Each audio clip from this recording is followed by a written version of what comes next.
primer lugar os hago una pregunta, chicas, para que las personas oyentes puedan tener una visión más genérica de las funciones. Sí. ¿Cuáles son estas funciones específicas del jurista y del psicólogo, el día a día de este trabajo y cuál es el horario? Si quieres, comenzamos, Esther, y nos cuentas un poquito. Bueno, pues mi horario habitual es de 8 a 3, aunque ya sabéis que tenemos conciliación. En mi caso soy mamá y tengo conciliación familiar. Y bueno, mi vida diaria, yo llego todos los días y lo primero que hago es recoger mis instancias y mis informes para el juez, que tenemos una taquilla. Entonces, algo que seguro hago todos los días es ver las instancias de los internos a los que asesoramos jurídicamente y ver las peticiones de informe de los jueces y tribunales, mayormente del juez de vigilancia penitenciaria. Yo en mi caso, cuando veo los expedientes, cuando veo la instancia, veo el expediente, atiendo a los internos en persona. Ya depende de cada jurista, entra más o menos a ver al interno, porque es cierto que muchas consultas se pueden lidiar por escrito, pero yo suelo ir en persona porque así aprovecho para planificar la condena. Al final el jurista tiene una visión de el total de la condena, si tiene varias causas, varias penas, en cuánto se le queda, las fechas de la condena, si hay citaciones pendientes. Tú tienes un cuadro de toda la situación del interno. Eso te facilita mucho sentarte con la persona y poder planificarle la condena. Un órgano al que asisto todas las semanas y por tanto tengo que preparar casi diariamente, a lo mejor no todos los días, pero al menos dedicarle 2 o 3 días en semana, en la Junta de Tratamiento. En la Junta es donde, para los que no lo sepan, es el órgano colegiado donde deliberamos acerca de la concesión de permisos de salida, propuesta de permisos de salida, el grado de tratamiento, se clasifica el interno, eso que vemos en la tele de se ha dado libertad condicional a alguien o se ha dado el tercer grado, pues todo eso se lidia en la Junta de Tratamiento. Y yo normalmente asisto todos los jueves. Entonces tengo que preparar mi guión de junta, ver quién ha solicitado permiso de salida o salida programada, quién hay que revisarle el grado, etc. Luego muchas veces respondo cosas de la dirección del centro, cuando tiene necesidades jurídicas. En ocasiones porque, por ejemplo, llegan documentación, algo habitual, una citación a un juzgado y esta persona tiene un permiso de salida. Pues ya hablas con los juzgados para ver cuál es la pena que le pide el fiscal y valorar si hay riesgo de fuga, porque en su caso hay que suspender el permiso de salida para que el órgano que haya autorizado, centro directivo o juez de vigilancia, revoque o no dicha resolución. Yo en mi caso además soy del equipo multidisciplinar de la UTE, Unidad Terapéutica Educativa para drogodependientes. Es como una comunidad terapéutica dentro de la prisión. Y entonces tengo muchas funciones en la UTE. Entro prácticamente a diario y soy tutora de un grupo. Todos los martes tenemos nuestro grupo de terapia y yo soy tutora de unos cuantos de ellos. Un jurista, naturalmente, es cierto que depende tanto del perfil del jurista, la motivación, como de la formación que traiga de antes, puede participar en muchos programas. De entrada porque la mayoría tienen una parte jurídica. Lo principal para que una persona cambie es que conozca las consecuencias de sus acciones, por lo que en el programa de violencia de género hay un módulo para explicar las consecuencias de quebrantar una orden de alejamiento. En el programa de seguridad hay un módulo jurídico. Yo en Alcalá daba, en la prisión de Alcalá de Guadaira, el programa de primeros permisos. En Huelva daba el programa de extranjería. He participado en un montón de tipos de programas cuando me asignaban la parte jurídica. Ahora mismo soy tutora en la unidad terapéutica educativa. Entonces, hay muchos programas en los que puede participar el jurista porque casi todo tiene alguna parte jurídica. Tienes que explicar cuáles son las conductas que son delitos y todas las consecuencias de los quebrantamientos, ¿no?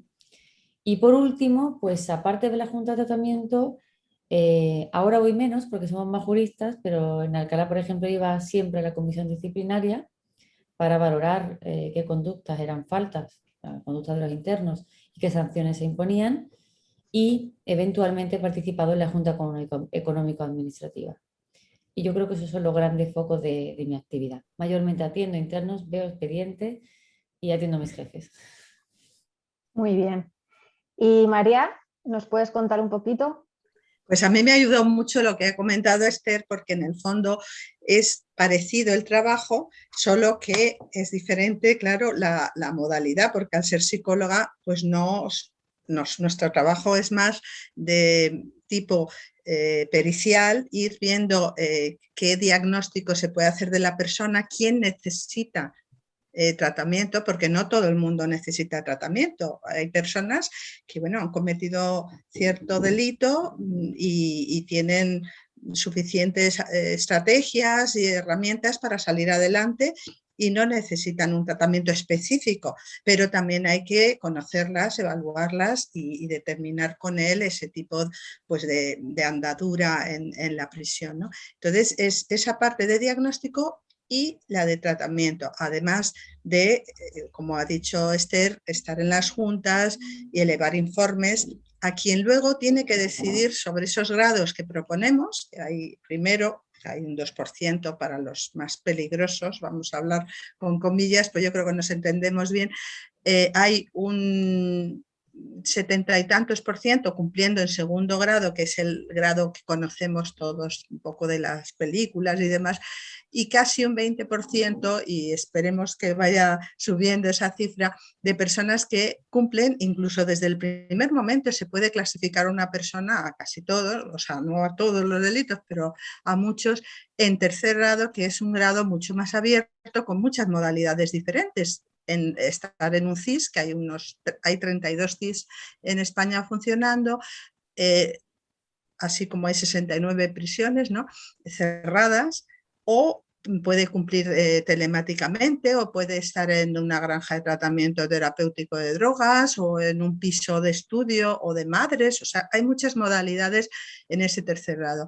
Y el itinerario que suele pasar el interno es ese: ingresos, que es un momento extraordinariamente importante de escucha, de acogida, de ir proponiendo qué tipo de vida quiere llevar ahí, cómo desde el primer día puede ir construyendo y debe ir construyendo esa libertad, ¿no? Después de ese primer encuentro, que es a veces difícil porque hay mucha desconfianza, ellos hacia nosotros, nosotros hacia ellos, normalmente, ya digo, pero poquito a poco se va, bueno, pues como personas razonables, se va avanzando y pasan a esperar juicio muchos allí dentro, no todos, pero hay un 25% de preventivos en las prisiones, y después se clasifica en esos grados que os digo, que nosotros no somos los últimos decisores, la Junta de Tratamiento que ha comentado Esther, pero sí somos muy importantes a la hora de emitir unos informes y unos votos, y es delicado, porque somos personas trabajando con personas, ¿no? Pero ahí está la grandeza también de nuestro trabajo. Más adelante, si espera el juicio, hay que acompañar también ese momento. Ya digo, una vez que haya un grado, pues ir también trabajando los permisos de salida, que no es fácil a veces para ellos mismos, junto a las familias. Nosotros lo bonito es, como ha dicho ya en la Junta, somos una serie de personas, somos un equipo, que a veces no es fácil trabajar en equipo, pero es una maravilla poder apoyarnos en los educadores, en los trabajadores sociales, en los jefes de servicio, para ver cómo realmente esa persona trabaja en el interior, que a veces obviamos los informes de los funcionarios que les ven todos los días, que están las 24 horas casi con ellos y conocen muchas cosas que nos importan y nos suelen decir: María, entra a ver a este que le vemos que está triste y no va a dar un paso y nos da miedo. Ese tipo de cuestiones es importante hablarlas también con los funcionarios.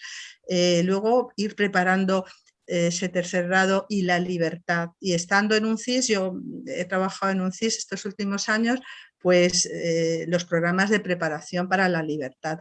Hay un montón de programas que nosotros tenemos que bueno, pues, implementar según la necesidad de cada interno. No todos, ya digo, necesitan todo, y según el delito que hayan cometido.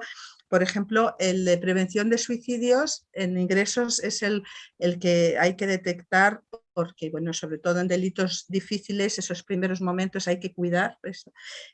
Luego depende, hay programas de agresión para personas con agresión sexual, de violencia de género, de régimen cerrado, de intervención con extranjeros, de personas con discapacidad, programas con jóvenes, programas con mujeres, programas con madres y padres también. Yo he estado 10 años en el módulo de madres y padres de Aranjuez llevando ese programa, programas de, como ha dicho antes Esther, de la unidad terapéutica, programas también con, ya digo, jóvenes, ancianos, etcétera, resolución de conflictos, justicia restaurativa, que es muy importante que vayan teniendo conciencia del daño cometido, se perdonen a sí mismos y pidan y acudan a la víctima para elaborar de alguna manera un encuentro físico o por lo menos un encuentro interno para saber qué es lo que han hecho mal y cómo pueden evitar en el futuro repetirlo. Programas de terapia asistida con animales, programa de permisos, de preparación de permisos, como ha dicho Esther, que yo en Cáceres también con los jóvenes lo llevé a cabo. Bueno, hay enorme, o sea, la lista es enorme, pero es un poco salud mental, no me quiero olvidar de ellos, que es un problema en instituciones penitenciarias también. Entonces, los psicólogos en el fondo somos ejecutores y mediadores de programas que lo mismo que se hace en la calle intentamos hacer allí para, bueno, pues solucionar esos problemas, ¿no? Y decir un poco, pues eso, que son personas, algunos sí hay que detectar que son psicópatas, alrededor de un 8% de personas, esto no hay que olvidarlo, con un pronóstico muy difícil, pero el resto, bueno, pues son personas ante las que tenemos que ser neutrales, no rejuzgar, tener cuidado con la confidencialidad de nuestros datos, pero sobre todo facilitarles esa madurez y el índice de reincidencia realmente es bastante más bajo de lo que piensa la sociedad, que nuestra cultura y en concreto en nuestra legislación los delitos son mucho más duros que en el resto de Europa y hay muchos menos, o sea que hay veces mitos que no obedecen a la realidad, ¿no? Y nuestro horario pues es de 8 a 3, a 3 y media, depende, con la pausa en medio, y hay posibilidades de hacer en la semana 2 turnos y faltar luego un día porque las prisiones están muy lejos y eso hay que tenerlo también en cuenta a la hora del trabajo, ¿no? Es lo que se llama los doblajes, ¿verdad? Los Sí, doblajes. perdón, eso me lo he saltado. Entonces, Nosotros tenemos una ventaja maravillosa, que es que cuando nos quedamos una tarde nos dan un día libre. Y es muy bueno que podamos quedarnos una tarde porque los programas muchas veces es imposible hacerlo por las mañanas. Por las mañanas todos los profesionales quieren ver al interno, todo el mundo tiene que preparar su junta, viene la escuela, los maestros, o sea, a veces es caótico y muchísimas veces que hemos dicho, venga, pues vamos a hacer el de permiso, por ejemplo, pues por la tarde, los lunes por la tarde, o el de agresores sexuales, también lo suelen hacer los psicólogos por la tarde. Esa tarde te quedas trabajando hasta las 9, 9 y media. Que es más tranquila. Sí, porque además lo que dice Esther, parece que en una prisión no se hace nada, hay internos que no hacen nada y el tratamiento dentro de las prisiones es voluntario. Otro tema es las alternativas de cumplimiento, que es un paso de gigante el que se va dando en nuestra legislación en estos últimos años. Hay muchísimas cosas por mejorar, pero desde luego si se echa la vista atrás, yo que empecé en el 79 en estas casas, hay muchísimas cosas que han mejorado, ¿no? Una de ellas son las alternativas de cumplimiento, ejecutándose unas 140.000 al año, y son personas que no necesitan entrar en la cárcel para tomar conciencia del daño hecho, para reparar el daño hecho, y hacen trabajos en beneficio de la comunidad, programas de toda índole, etcétera. O sea que es muy importante también tener en cuenta eso. Y ya, si queréis, para terminar este bloque, los psicólogos también participamos en charlas externas con internos, en institutos, etcétera, para hacer prevención del delito con gente en la calle, con medios de comunicación también que vayan conociendo la realidad, que a veces la ignoran y la tergiversan. También tenemos, bueno, pues charlas y clases a las nuevas promociones, etcétera. O sea que nuestro trabajo engloba muchísimas áreas, ¿no? Estamos en contacto pues, con colegio de psicólogos, con colegio de abogados, con universidades, porque vienen a hacer prácticas a las prisiones, con juzgados, con policía, por el Biogen, que es un programa de violencia de género, etcétera. O sea que es un trabajo muy, muy global, muy conjunto, y depende también de de los intereses de cada uno, de las capacidades, de la ilusión. Por eso hay que seguir reciclándose siempre en este trabajo nuestro, ¿no? Y luego no sé si el tema de los subdirectores y demás, eso, Cecilia, Sí. tú puedes hablar de ello, ¿verdad? Un poco más. Sí, quería completar solamente que, por ejemplo, bueno, tanto psicólogos como juristas realizamos informes, ¿no? Para cuando nos lo solicitan diferentes autoridades o el centro directivo, y el jurista, por ejemplo, también, ¿verdad, Esther? Recoge los datos, sobre todo penales, procesales y penitenciarios, que obtiene del expediente penitenciario y del SIP, que es el Sistema Informático Penitenciario, para hacer una valoración jurídica que luego la pone en común con el equipo técnico y realizar ese estudio de ese interno que pasa por la Junta de Tratamiento. No sé si quieres añadir algo más. Bueno, sí, hemos hablado de la Junta, como bien has dicho, el primer paso es el equipo técnico. Normalmente en todos los centros el jurista se reúne con el equipo técnico el día antes o los días antes de la Junta, dependiendo de cada sitio, y ahí es donde se decide realmente, porque a veces hay divergencias en la Junta porque los mandos pueden opinar otra cosa, pero por norma general la mayoría de los mandos suelen respetar la opinión del equipo técnico porque es quien mejor conoce el interno. Salvo Claro, lo ha estudiado. que hay cuestiones de seguridad que desconocemos o algo así, por norma general se suele respetar bastante la opinión del equipo técnico y es en el equipo donde se hacen esas propuestas que luego se deliberan en junta. Que me he saltado ese pequeño paso para que lo sepa quien nos escuche. Bueno, yo os voy a hablar de las funciones que también tiene un jurista o un psicólogo o psicóloga cuando asume un puesto directivo. Los puestos directivos de los centros penitenciarios, o llamados coloquialmente mandos, dado su origen militar, son los subdirectores y subdirectoras tanto de seguridad, de régimen, de tratamiento, los administradores y los directores. Pueden desempeñarse estos puestos tanto por el cuerpo especial, que es el subgrupo A2, como por el subgrupo A1, que es el cuerpo superior de técnicos, excepto la subdirección de tratamiento y la dirección de los centros de inserción social, que solo pueden ser desempeñados por el cuerpo superior de técnicos. Tienen las funciones que establece el reglamento penitenciario, los artículos 280 y siguientes, y en los que quedan vigentes del reglamento del 81. Entonces, a grandes rasgos, los subdirectores son las personas responsables de la organización y gestión de los servicios que tiene atribuidos de su puesto de trabajo, siempre bajo la dirección o supervisión del director o directora, ¿no? Y en función de las instrucciones que éste establezca. La subdirección de tratamiento es la responsable del área de tratamiento, de los equipos técnicos, de la ejecución y coordinación de los programas de tratamiento y de las actividades formativas que se hagan en ese centro, de los asuntos que pasan por la Junta, estadísticas, etc. La subdirección de régimen es la responsable de la oficina de gestión y del departamento de ingresos, de los traslados de internos, la supervisión de expedientes penitenciarios y control del SIP, contacto con juzgados, etc. La subdirección de seguridad es responsable de la oficina de seguridad y del grupo de control y seguimiento, de la vigilancia interior y exterior, de las comunicaciones, paquetes, seguridad del centro, custodia de objetos, estadísticas, etc. Y el administrador o administradora es la responsable de la oficina de la administración, de todo lo relacionado con el peculio, de presupuestos, contabilidad, contratos, equipamiento, comida y enseres de internos, servicios, economatos, etc.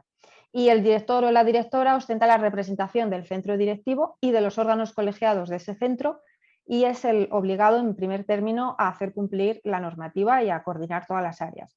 Entonces, el cuerpo técnico también desarrolla estas funciones de dirección y de inspección en los servicios centrales. Además, existen en los centros de inserción social también la figura del subdirector FIS y en algunos centros que son más complejos la figura del subdirector de personal o dirección adjunta. Y en las unidades de madres existe una subdirección de dicha unidad. Entonces, estos directivos, estas personas llamadas mandos, despachan conjuntamente a diario con los jefes y jefas de servicio para conocer cómo ha ido todo en el centro respecto al día anterior, para darle las instrucciones que procedan y para recoger las instancias de los internos que después cada subdirector reparte en su departamento. En cuanto al horario del personal directivo es, conforme a la instrucción, 40 horas semanales, en horario de mañana, de lunes a viernes, y un turno de incidencias que suele ser en general una tarde a la semana, 2 para los directores y un fin de semana correspondiente. Al final, el número de incidencias que corresponda a cada persona dependerá del tipo de centro y del número de puestos directivos que existan en ese centro. Las incidencias de los días festivos en principio no son presenciales, sino telefónicas, para controlar la situación en contacto siempre con los jefes y jefas de servicio y presentarse en el centro si ocurriese alguna incidencia, una urgencia y fuera necesario. Estas incidencias que realizan son como guardias, en los que el mando correspondiente se queda como máximo responsable del centro, sustituyendo al director, si no es el director el que le toca hacer la incidencia, y cuando está fuera del centro, pues tiene que tener un teléfono móvil que se le asigna operativo, por si se produce, como hemos dicho, alguna incidencia. Y después tiene que comunicarlo a su superior y, si es grave, a la inspección penitenciaria.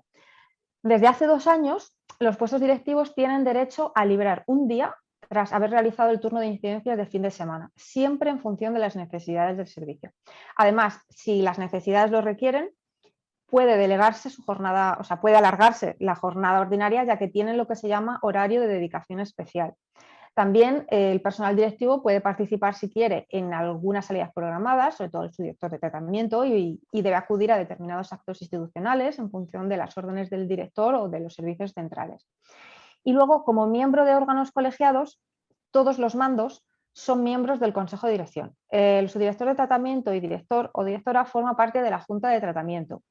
El director subdirector de régimen de la comisión disciplinaria, de la que también forma parte el jurista. Y el administrador y el director de la Junta Económica Administrativa, además de que también lo forma parte el jurista, como bien ha dicho Esther. Aparte del puesto de jurista o psicólogo o puesto de mando en un centro penitenciario, pues también el Cuerpo Superior Técnico puede desempeñar determinados puestos en los servicios centrales, es decir, en el centro directivo, en la Secretaría General de Instituciones Penitenciarias o Entidad Estatal de Trabajo Penitenciario y Formación para el Empleo, que se encuentran en Madrid. Y pueden trabajar como técnico, como jefe de sección y, ya con más nivel 24, como jefe de servicio, como jefe de área, inspector, consejero técnico, coordinador, jefe de prevención de riesgos laborales, o desempeñar un nivel 30 pues como asesor, subdirector general. Las funciones de estos puestos van a depender del área de que se trate.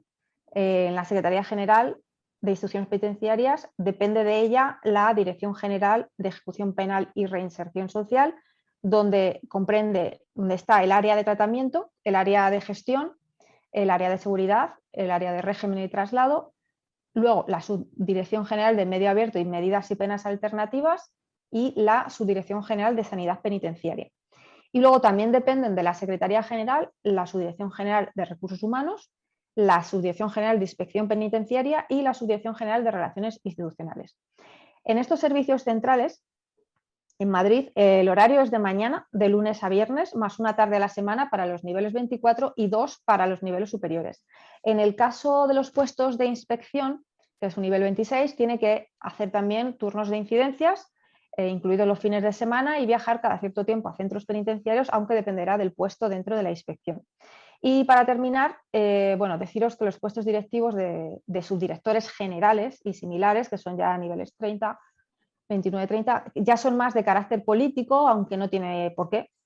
Tienen una dedicación plena, pudiendo llegar a trabajar todos los días a cualquier hora, y aunque actualmente en los servicios centrales se permite el teletrabajo para todos los niveles, como consecuencia de la pandemia, la legislación en el teletrabajo, es cierto que en los centros penitenciarios aún no se ha instaurado esta modalidad, porque aunque están trabajando en ella, es cierto que los servicios que se prestan en los centros son esencialmente presenciales, ¿no? Pero bueno, aún la administración penitenciaria necesita modernizarse en este sentido. Bueno, antes de pasar al siguiente bloque, quiero haceros una pregunta. ¿Qué relación, aunque ya lo habéis mencionado un poquito en la anterior pregunta, qué relación tenéis con otros profesionales a la hora de trabajar y con otras administraciones u organismos? Bueno, principalmente con mis compañeros, porque nosotros como técnicos tenemos que intentar que vayamos todos en la misma dirección. Aunque el voto es independiente, cada uno vota lo que quiere, para un interno es extraño, ¿no? Cuando recibe una propuesta de permiso, 2 favorables y 2 en contra, cosas así. Ellos no reciben normalmente quién vota qué, porque las deliberaciones de la Junta son secretas, pero lo ideal es que todos tramitamos el mismo mensaje. Entonces yo intento tener una coordinación lo máximo posible con educadores, trabajadores sociales y psicólogos para intentar nosotros acordar primero las cosas y transmitirle al interno una dirección única. Así que rara vez, desde luego, en mis equipos van los acuerdos con votos en contra. Pero, insisto, el voto es totalmente independiente. Pero bueno, como trabajamos en equipo, la misma palabra lo dice, ¿no? Equipo técnico, con mis compañeros siempre al máximo. Pero luego yo también me relaciono con mucha gente de fuera. Porque, por ejemplo, yo sí atiendo a muchos abogados. A veces no entiendo bien lo que me explican los internos. Hoy precisamente he llamado a una abogada porque no, el interno me decía que su sentencia estaba o recurrida o suspendida o... Entonces yo, por ejemplo, sí hablo con abogados, sí tengo mucha relación con el fiscal de vigilancia. En mi caso, nuestro fiscal es maravilloso para hacer acumulaciones de condena. Entonces tenemos relación directa, hasta WhatsApp, o sea, hablo muchísimo con los fiscales. También en alguna ocasión he tenido que hablar con la jueza de vigilancia cuando he tenido dudas de lo que me estaba pidiendo. Con fiscales y jueces penales, menos, porque lo cierto es que normalmente nosotros actuamos a requerimiento, es decir, cuando nos piden un informe lo hacemos, pero en alguna que otra ocasión sí he hablado con algún fiscal o algún juez en algún asunto en el que interveníamos.